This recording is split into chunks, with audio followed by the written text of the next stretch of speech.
Hello, hello, hello.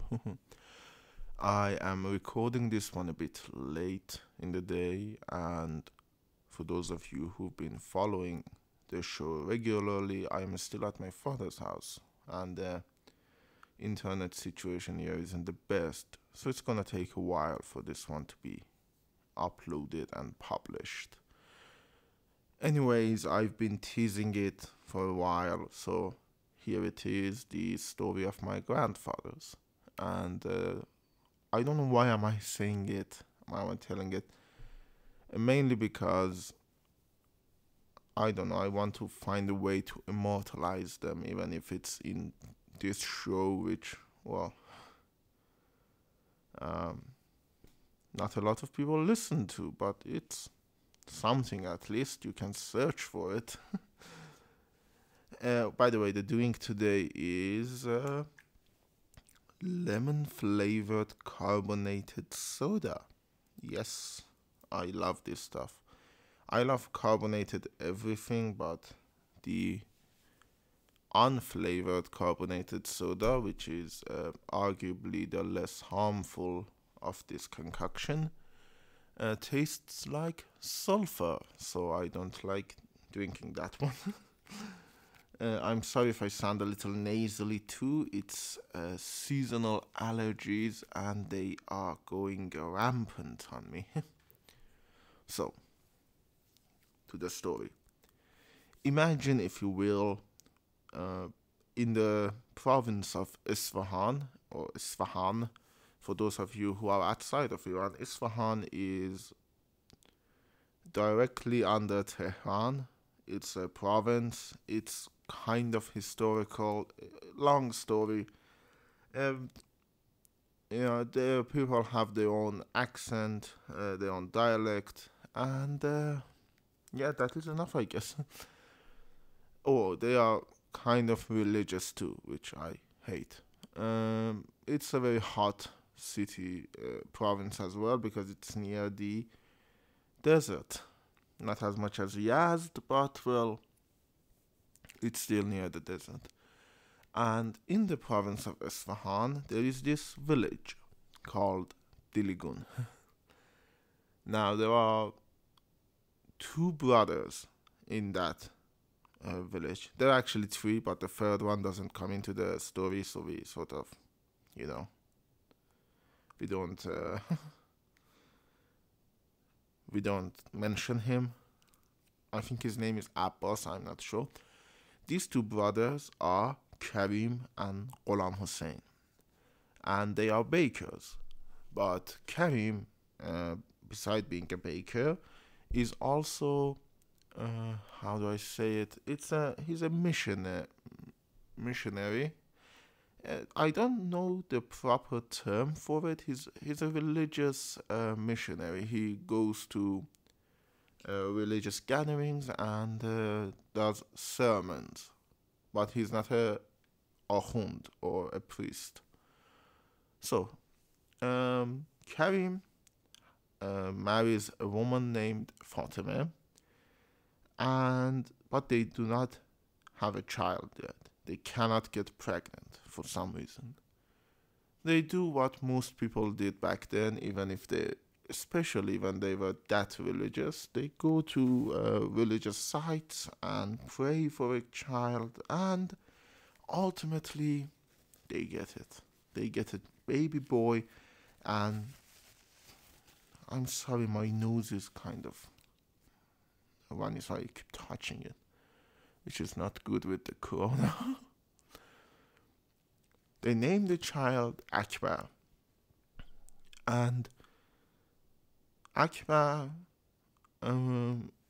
is my grandfather, my paternal grandfather, but we'll get to that.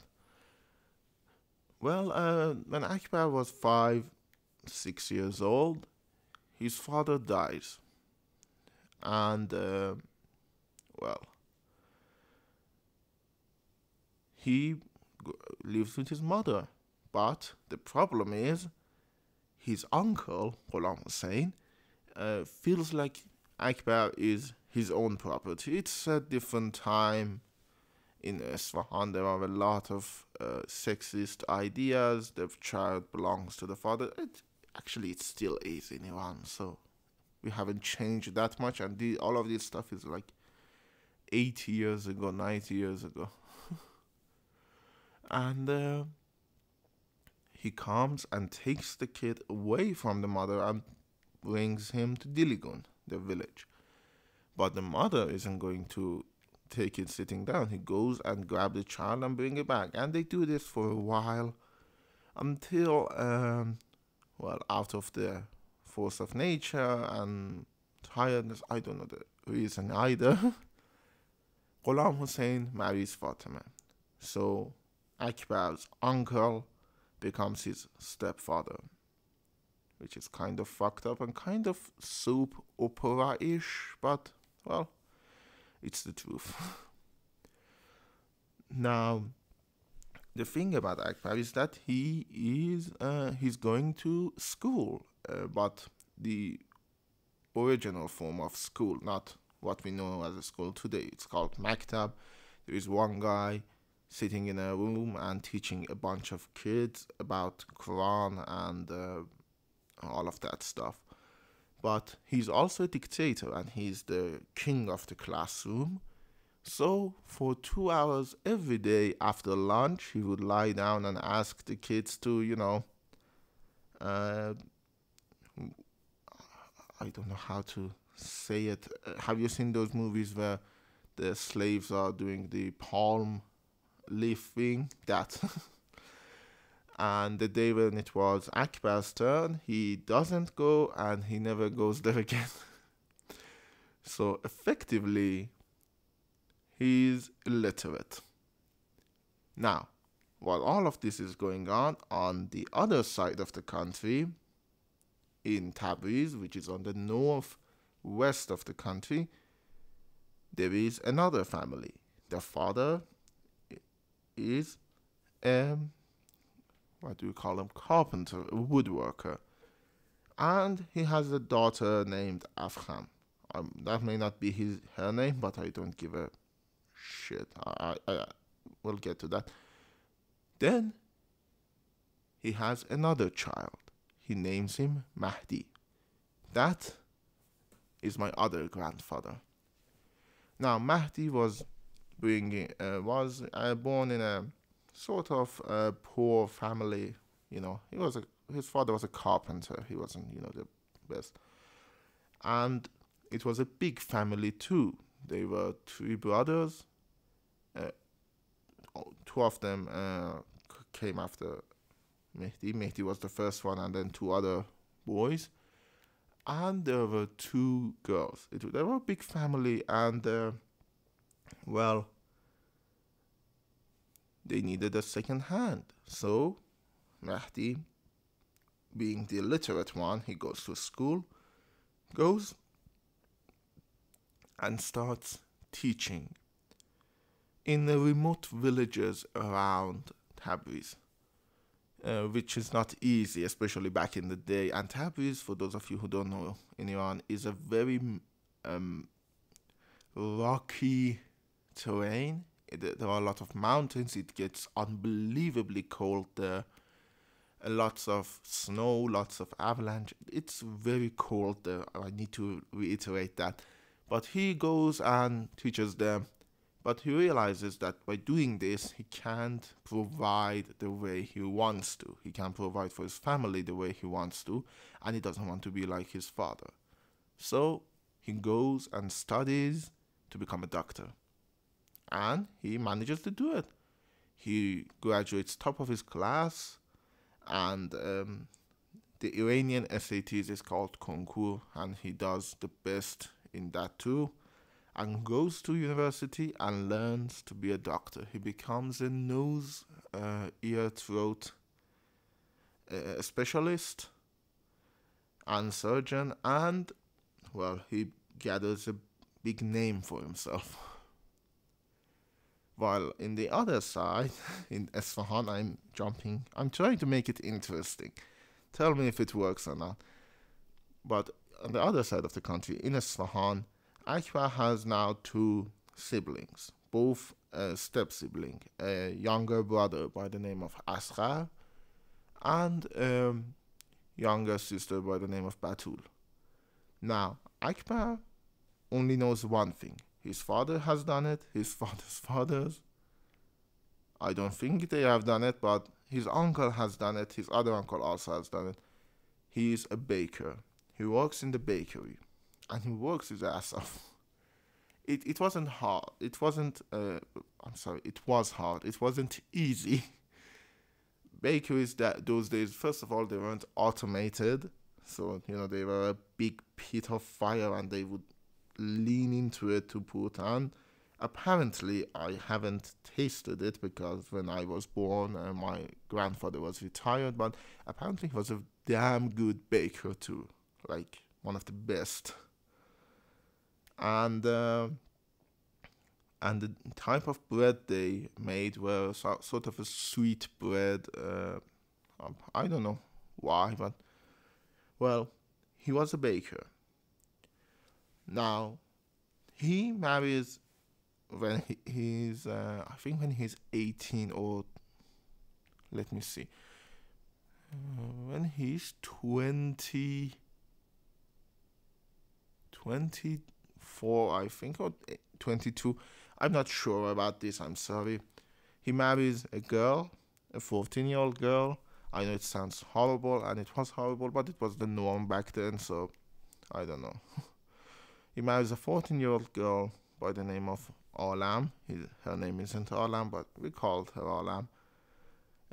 My grandmother, and they start a family. A family that is sort of like my other grandfather's father's family. They have 5 children. They have 6 children. 5 girls, 1 boy. The boy is my father. And even though my grandfather isn't very literate or very wealthy, he does one thing. He knows how much his illiteracy has hurt him, so he provides for all of his daughters to go and get an education, which is kind of rare for that period in time.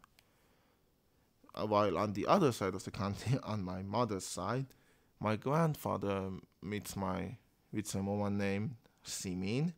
They marry and they have 4 children, 3 girls and 1 boy. He knows the value of education as well, so he provides for all of his children to go and get very high education. He sends a couple of them outside of Iran, and that's sort of it. He is wealthy. But these are 2 families, 2 very different families, very different backgrounds. And they are my grandfathers. Both of them are somewhat in me, genetically. I am the grandson of a baker and a doctor. And both of them were amazing men. Very kind, very loving. And both of them actually have something else in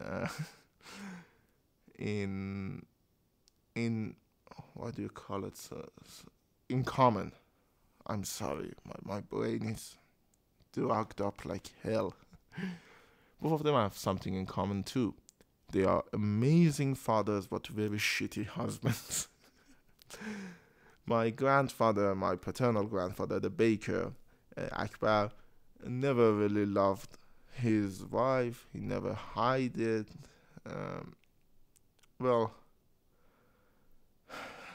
It wasn't pleasant. On the other side, my doctor grandfather, Mehdi, was a dictator in the house. For his wife, not for his children, for his wife. Everything was done his way. He never let his wife do anything. It wasn't pretty either. Yeah. But these were 2 very different men. I loved both of them. I lost both of them 10 years ago, more, 11 years ago, because 11 years ago I lost my paternal grandfather, the baker Akbar, Shatir Akbar. Very suddenly, I have to say, he went to the hospital, and then one day they called and said, well, he's dead, and it was a shock. And my maternal grandfather, Dr. Mehdi, he was sort of obvious. He was very sick for a while, and he went to the hospital, and, well, he died there. I lost him actually last year. So these two very different families actually affected me a lot. I know I'm not bipolar or have a split personality, any of that, but for the longest time, until I was 20, I had dual behavior when I was in my father's house. My parents are divorced, by the way. I think I mentioned that in the last episode, but if I haven't, here's a footnote. When I was in my father's house, it was the house of a baker. They treated each other differently. They were more loving. They were more showing of their love because they were together in a lot of hardship. My grandfather was a good man, but he wasn't, the best provider for his family. But he was a good man, and they knew how to stay behind each other in hardships and all of that. No politics involved. If you didn't like someone, you tell them you don't like them. If you like them, you praise them, all of that. On the other side, in my mother's side, it was the house of a doctor. And my father's uncles and aunts, my mother's uncles and aunts are pieces of shit. Actually, now that my grandfather has passed away, we haven't met them. We are not planning on meeting them. And one of them actually attacked my mother in the service, in my grandfather's memorial service, because he's a piece of shit. I'm sorry, this is a rant that no one will care about, but well, if you know a doctor by the name of Amir Hussein Amirfar, which we call Ghulam Hussein, figures, same name from my grandfather's uncle, which was also a bad uncle to my grandfather. He hit him a lot, and he treated him very bad. But if you know a guy by the name of Amir Hussein Amirfar, know that he's a piece of shit. If you know a guy by the name of Habib Amirfar, he's also a piece of shit. And things are very political there. You didn't like each other, but you have to show that you do, because family comes first. For some fucking reason. Which is something I might one day talk about. I want to say touch on it and talk about, and both of them comes together and combined and became touch. This is a mess. I'm reading off something. I've written something for this episode, and it's that much of a mess. Yeah, so this is the tale of my grandfathers, the baker and the doctor. As I said, I find it interesting because these two very different families came together out of chance. I'm not talking about my parents, maybe one day, about how they met and all that stuff. And they created me, the baker and the doctor. kind of weird. There are also a lot of different family stuff. As I said, my grandfather's uncle would hit him a lot. He wasn't good. He was very mean to him. And my mother's uncles, my grandfather's brothers were political snakes, all of that stuff. But they are not the focus of this episode. It's the men themselves. One going to the highest of education at that time, and one having none, and yet both being very kind and providing for their family the best way they could. And I miss them both. 15 seconds left, so as usual, don't forget to send me a message on Anchor. I will present it at the start of the next episode. go watch this on YouTube or listen to this on Anchor if you're on either platform. And I hope to see you next week.